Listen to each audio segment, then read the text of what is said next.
এতদিন কইতো হুজুর আপনারা একই আইন, আমরা আছি।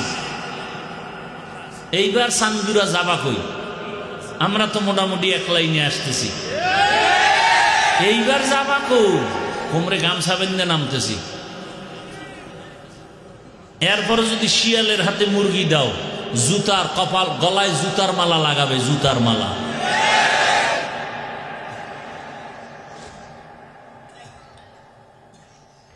এটা কি অজের প্যান্ডেল না রাজনীতির প্যান্ডেল? অজের প্যান্ডেলে রাজনীতির নেতার নাম থাকে কেন, আর বক্তব্য দিয়ে ভোট চায় কেন? ওটা কুরু কুরু। আর আমরা কোরআনের রাজনীতির কথা বললে মাকরু। সব দোষ আপনাদের, সব আপনাদের দোষ। আপনারা যদি সাথে সাথে দাঁড়ায় বলতেন যে আমি নামাজ পড়ি না ঠিক, রোজা রাখি না ঠিক, দাড়ি রাখি না ঠিক, কিন্তু ইসলাম আমার জীবনের মূল, আল্লাহর কোরআন রসুল নিয়ে, আলেম নিয়ে, ইসলাম নিয়ে কথা বললে তোর চামড়া তুলে ফেলা হবে। জীবনে কোনোদিন সাহস পাইত না, কোন বেয়াদব বেয়াদবি করার সাহস পেত না।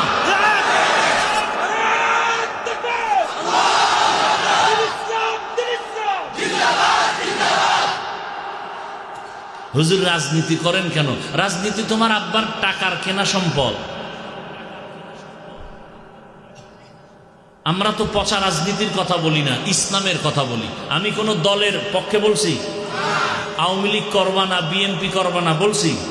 তুমি আওয়ামী লীগ করো, বিএনপি করো, যা করো তোমার বিষয়, কিন্তু ইসলামের বিরুদ্ধে বললে চামড়া তুলে ফেলবো। সোজা কথা। আউল বাউল ফাউল কথা কয় না। তোমার লাইনে তুমি চলো, আমার আল্লাহকে নিয়ে কথা বলছো আর ছাড় নাই। নামাজ পড়বা না, কোনো ঝগড়া নাই, নামাজের বিরুদ্ধে কথা বললে সাইজ করে ফেলবো। রোজা রাখবা না, ঝগড়া নাই, কিন্তু রোজার বিরোধিতা করলে রক্ষা নাই। দাড়ি রাখবা না, ঝগড়া নাই, দাড়ির বিরুদ্ধে কথা বললে রক্ষা নাই। ইসলামী রাজনীতি করবা না, কোনো ঝগড়া নাই, কিন্তু আল্লাহর কোরআনের রাজনীতির বিরুদ্ধে কথা বললে রক্ষা হবে না। মাস্তানি করো।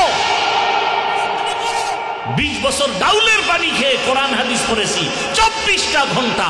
বাবা কাপড় দিতে পারে না, 24 বছরে একবার বাড়ি যেতাম, এক মসজিদে নামাজ পড়াইতাম, 25 টাকা দিত।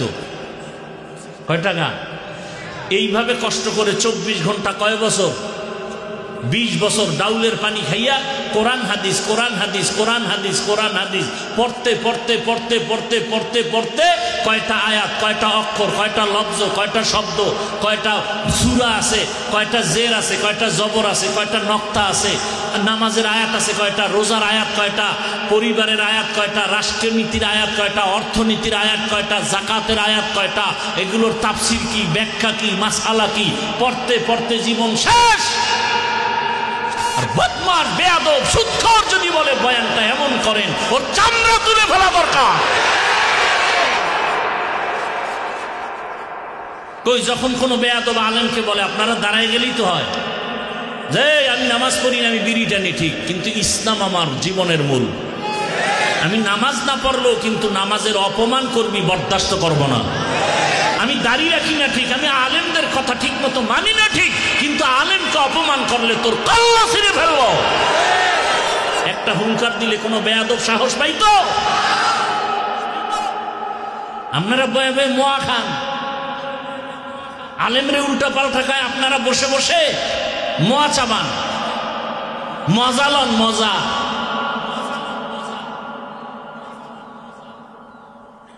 এত দুর্নীতি, এত কিছুর পরে শান্তি নাই, শান্তি নাই, ব্যবসায়ী শান্তি নাই, দোকানদার শান্তি নাই, মা শান্তি নাই, বোন শান্তি নাই, স্কুলে শান্তি নাই, কলেজে শান্তি নাই, দোকানপাটে শান্তি নাই, সব চান্দাবাজার ধান্দাবাজ, চান্দাবাজার ধান্দাবাজ। কি সমস্যাটা কি বলেন? আল্লাহর কোরআনের বিরুদ্ধে চলবেন, কারণটা কি বলেন? যদি যৌক্তিক কারণ দেখেন আমিও ছেড়ে দিব ইসলাম। বলেন যে ইসলামে ঝামেলা আছে, মানা যাবে না, দেখান আমিও ছেড়ে দিই। অথচ পিওর ইসলাম মানুষের শান্তির ঠিকানা, মানবেন না কেন? কারণটা কি? আপনাদের পায়ে ধরে ধরে ধরে ধরে আলেম ওলামারা বুঝায়, এরপরও কেন মানবেন না? সমস্যাটা কোথায়? সমস্যা হইল জন্মগত অভ্যাস হইল কুকুর খাবে পায়খানা, ওরে বিরিয়ানি দিলে কাম হবে না। নাপাক খাইয়ে যাদের অভ্যাস, চুরি করে যার অভ্যাস, ওর চুরি না করতে পারলে ওর মন ঠিক নেই। এই জন্য চোর ডাকাত দুর্নীতিবাজ ওরা চায় এদেশে ইসলাম হুজুর্গ শান্তি হাদিয়া দিব, কিন্তু চেয়ারে বসানো যাবে না, তাহলে আমাদের চুরি চলবে না, দুর্নীতি চলবে না। আপনারা আল্লাহর কোরআন মানেন, ইসলাম মানেন, বলেন সত্য কথা বলবেন। আজকে একটা ডিসকাস হয়ে যাক আপনার সাথে আমাদের সাথে। আল্লাহর কোরআনে কি রাষ্ট্রনীতির কথা নাই? সুলাইমান নবী গোটা দুনিয়া চালান নাই? ইউসুফ নবী মিশরের অর্থমন্ত্রী ছিলেন না? এগুলো বলা যাবে না? হ্যাঁ, আপনি কিসের মুসলমান? আপনি কিসের নামাজ পড়েন যে কোরআনেরটা বলবো না? আমি কি চরমনের কথা বলছি? আমি কি হেফাজতের কথা বলছি? আমি কি কওমি মাদ্রাসায় না পড়লে জাহান্নামে যাবেন বলছি? আমি আমার ইসলামকে মাথার মুকুট বানায় কথা বলতেছি। আমার সব কিছুর মূলে ইসলাম, আমার সব কিছুর মূলে আমার কোরআন। অতএব কোরআনের কথা বলবো। কোরআনে রাষ্ট্রনীতির কথা আছে? যদি বলেন নাই, তাহলে বোঝা গেল কোরআন সব দিক থেকে পূর্ণ, রাষ্ট্রের ব্যাপারে কোরআন শরীফ দুর্বল। কি কোরআন শরীফ দুর্বল? আপনারা যদি বলেন দুর্বল, তা আমি সেই দুর্বল কোরআন মানি না, মানি না, মানি না, মানবো না। আমি ওই কোরআন মানি যেটা সফল, চতুর্মুখী সফল। পৃথিবীতে যত নীতি আছে, পরিবার নীতি, সমাজনীতি, রাষ্ট্রনীতি, অর্থনীতি, পৌরনীতি, রাজনীতি, সবগুলোর মধ্যে শ্রেষ্ঠ নীতি ইসলামের নীতি। এগুলো আলোচনা হয় না, এ কারণে আমরা বুঝি না, মনে করি ভয় ভয়। এক অন্ধ শুকায় যাইতেছে, তুই বেশি বেশি গাভীর দুধ পান কর। তো তো দুধ জীবনে পান করছে কিনা খবর নাই, চিনেও না। এটা কেমন? সাদা। সাদা কেমন? কয় বক, চেনো? বক, বকের মতো। বক আবার কেমন? একটা প্রাণী, ডানা দিয়ে উড়ে। এটা কেমন? এটা কাশির মতো। কাশি কি? ধান কাটে।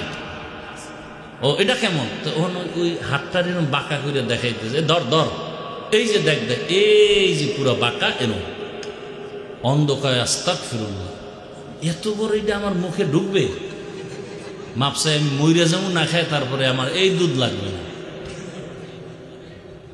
ইসলামটার এরকম বাঁকা বানায় রাখছে। ঘরের মা বোনেরা মুসলমানকে মহব্বত করে, হুজুরকে খুব মহব্বত করে, কিন্তু এগো জাগা মতো আসতে দিবে না। মা বোনদের অন্তরে ভয়, এই খবরদার, হুজুরেরা যদি আইতে পারে তাহলে আত্মুজা পাও মুজা লাগাইয়া আমগো প্রতিবন্ধী বানায় ফেলবে। অথচ পৃথিবীতে সহজ ধর্মের নাম ইসলাম। ইসলামের মতো সহনশীল, সহজ, শান্তির কোন ধর্ম আর নাই। লঙ্গির ভিতরে গোবর লাগছে, গোবর পাক না না পাক? কথা কেন না? আপনাদের এলাকার গোবর পাক? আচ্ছা, এই গোবর দূর করার জন্য কি লাগবে ভাই? পানি। একজনে খুঁজতেছে পানি, অচেনা পথ খুঁজতে খুঁজতে আধা ঘন্টা পানি নেই, ঘাম পেরেশানে এক জায়গায় বয়ে রয়েছে। আরেকজনে একে, ভাই তুমি এত পেরেশান কেন? কয় যে এই লঙ্গিতে গোবর লাগছে, ধোয়ার জন্য পানি খুঁজলাম, পাই না। কয় আরে ভাই তুমি এত বোকা, পানি না তোমার কাছে স্পেশালটা আছে? কি স্পেশাল পানি আছে না? নাম কি? প্রস্রাব। কয় তুমি এটা দিয়ে তো দিতে পারো। কাহা, তুই আধা ঘন্টা আগে আসিলি তো। এই বুদ্ধিটা আগে দিলে তো আমার এত পেরেশানি হতে হতো না। এখনো বোকা মানুষ ওই প্রস্রাব দিয়া গোবর ধুইছে। বলেন তো আপনাদের জানা মতে কেমন পাক হইছে? না নাপাক আরো ছড়াইছে? তাহলে গোবরের নাপাক প্রস্রাব দিয়ে ধুইলে যেমন নাপাক আরো ছড়ায়।